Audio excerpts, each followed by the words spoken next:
Hello दोस्तों, आज का विषय काफ़ी महत्वपूर्ण है जो इस देश समाज के लोगों के लिए काफ़ी ज़रूरी है।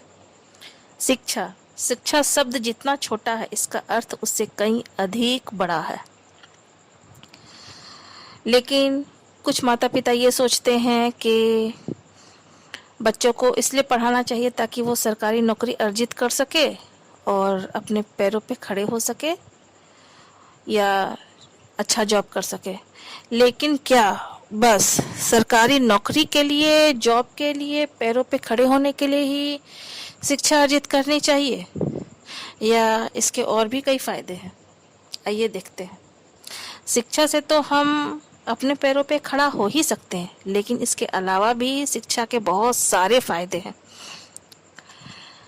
मान लीजिए अगर कोई व्यक्ति अशिक्षित है और उसे शिक्षित किया जाए तो उस व्यक्ति का रहन सहन, सोच विचार, बोली, व्यवहार, हर चीज पॉजिटिव दिशा की ओर मुड़ जाता है।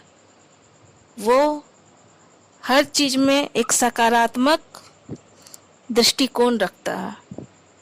उसके अंदर एक कॉन्फिडेंस आता है, आत्मविश्वास आती है, जिसके कारण वो विकास करना चाहता है और वो खुद के साथ साथ परिवार के और लोगों को भी शिक्षित करता है। तो सोचिए, जिस परिवार का हर इंसान शिक्षित हो तो वह घर कितना आगे बढ़ेगा, और जिस देश का हर घर शिक्षित हो तो वो समाज और देश कितना आगे बढ़ेगा। आपने देखा होगा, जो देश विकसित होते हैं वहाँ अधिक से अधिक लोग शिक्षित होते हैं। यही कारण है कि वो देश आगे बढ़ जाते हैं। कुछ लोगों का मानना है कि शिक्षा सिर्फ पुरुषों के लिए है, महिलाओं के लिए नहीं। लेकिन ये सोच बिल्कुल ही गलत है। शिक्षा सभी के लिए है। शिक्षा का कोई बंटवारा नहीं है। शिक्षा पर किसी एक का हक नहीं है। शिक्षा सभी के लिए समान है, हर उम्र के लिए है। शिक्षा हर वक्त काम आती है, घर हो या बाहर, स्कूल हो या कॉलेज, जीवन के हर मोड़ में जब तक इंसान रहता है तब तक शिक्षा काम आती है। मान लीजिए कोई महिला घर संभाल रही हो, घर में एक छोटा बच्चा हो, तो उसके अच्छे स्वास्थ्य के लिए, अच्छे पोषण के लिए क्या जरूरी है? और वो बच्चा अगर बीमार पड़ गया तो कौन सी बीमारी में कौन सा दवाई चाहिए, दवाई की एक्सपायरी डेट, उसकी मैन्युफैक्चरिंग डेट, ये सब की जानकारी होने के लिए शिक्षित होना काफ़ी महत्वपूर्ण है। इसके अलावा घर के छोटे मोटे अकाउंट्स के हिसाब, कभी कभी बाहर मार्केटिंग के लिए शिक्षा का होना अति आवश्यक है। और सबसे बड़ी बात यह है कि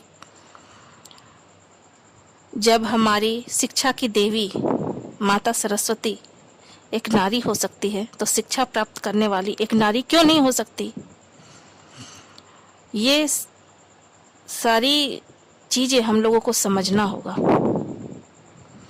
और कहा भी गया है कि जब एक पुरुष शिक्षित होता है तो खुद को और खुद के परिवार को शिक्षित करता है, लेकिन जब एक महिला शिक्षित होती है तो 7 पीढ़ियों को शिक्षित करती है।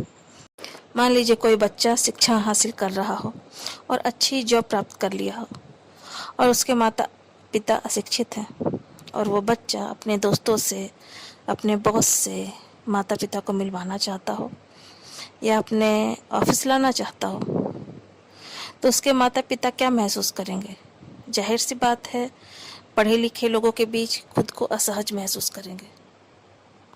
तो जिनके बच्चे स्कूल और कॉलेज में पढ़ाई कर रहे हों, तो उस घर के लोग भी, उसके माता पिता भी पढ़ाई कर सकते हैं, शिक्षा हासिल कर सकते हैं कहीं पर भी।